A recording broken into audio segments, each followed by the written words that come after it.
My question is, you can see first you see this matrix. In this matrix, this is 3D matrix, and I converted into 2D matrix, 3D matrix into 2D matrix. Okay, matrix conversion is different. My question is different.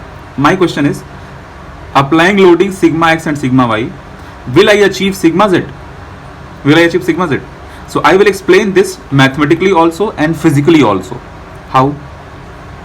See, imagine you have any plane and this axis is x-axis and this axis is y-axis. Here I am applying sigma x, and of course to pull that I will also apply sigma x here, and here I am applying sigma y and here sigma y. Now my question is, will I be getting epsilon z? So first of all, you go to the formula of epsilon z. First of all, I'll explain mathematically, then I will explain physically. It is possible. Actually, we can achieve sigma z even though we don't have even though we have not taken material in 3D. But effect will of course come into 3D also. How? You remember your epsilon z value we can write as this sigma z by E minus mu times 1 by E you take common at a time, minus mu times sigma x plus sigma y. Okay, you can clearly see, even though if you will not apply sigma z, because here I am not applying sigma z, but under the effect of sigma x and sigma y, and if mu and E values are given, then I can find out sigma z. Then I can find out sigma z. But understand here, definitely I am able to find out sigma z. So of course sigma z is into picture. In real life, how will you explain the situation? So now mathematical explanation over. Now physical explanation. Apply sigma x, apply sigma x. Then this length will increase.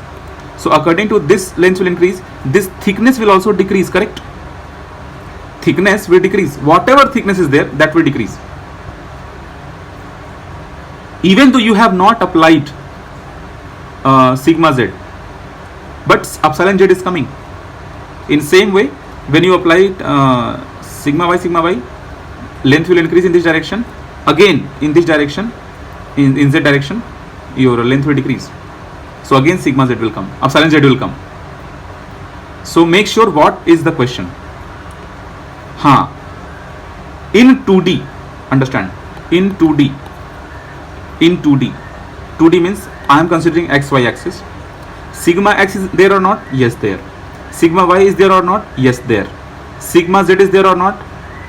Guys, sigma z is there or not? No. Very good. Sigma z is not there. But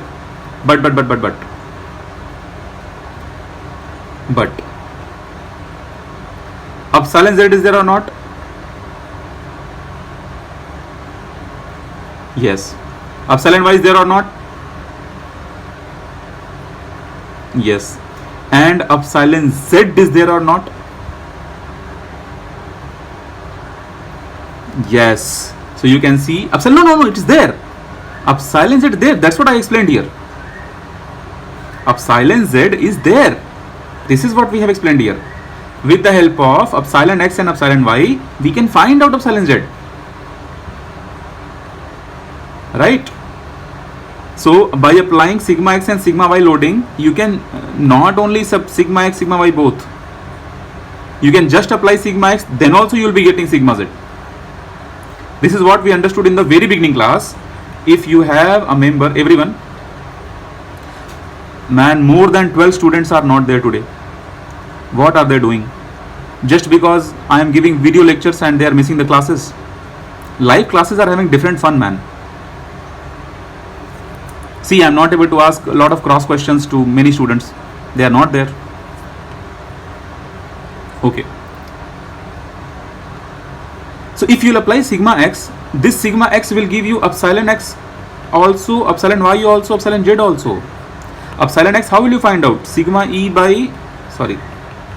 x by E, and epsilon y minus mu times epsilon x by E, right?